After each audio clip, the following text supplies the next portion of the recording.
सालाबादाप्रमाणे थोरला मुंगरडा तालीम, पंजाब तालीम या भागामध्ये रमजान निमित्त हा जो पवित्र महिना आहे याच्यामध्ये रोजा इफ्तार याला खूप विशेष महत्त्व आहे आणि या रोजा इफ्तार कार्यक्रमाचं आयोजन गेल्या 15-16 वर्षापासून सातत्यानं थोरला मुंगरडा तालीम मंडळाकडून आयोजित केलं जात आहे। त्याचाच भाग म्हणून आज या कार्यक्रमाप्रसंगी उपस्थित असलेले पोलीस खात्यातील ज्येष्ठ सर्व अधिकारी, या भागातील सर्व समाज बांधव, मुस्लिम समाज बांधव असतील, हिंदू समाज बांधव असतील, राजकीय पक्षातील अनेक नेते असतील, सामाजिक कार्यातील असतील, पत्रकार असतील, या सगळ्यांच्या उपस्थितीत दरवर्षी हा कार्यक्रम होतो।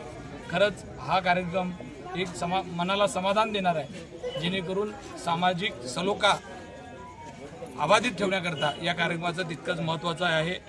याआधीसुद्धा आम्ही गणेश उत्सवाच्या काळामध्ये रमजान आणि गणेश उत्सव एकत्र आला होता, त्यावेळेस गणपतीच्या मूर्तीसमोर थोरला मुंगरडा तालीम मंडळाच्या वतीनं तिथंसुद्धा रोजा इफ्तार कार्यक्रम केला होता। मला या भागाचा नगरसेवक म्हणून मी एवढंच सांगतो, सोलापूर शहरामध्ये हा सगळ्यात मध्यवर्ती असलेला भाग आहे आणि या सगळ्या भागाची सामाजिक सलोखा जपण्याची जबाबदारी आमच्या सगळ्यांवर आहे आणि आम्ही ती प्रामाणिकपणे जपण्याचा प्रयत्न करतो।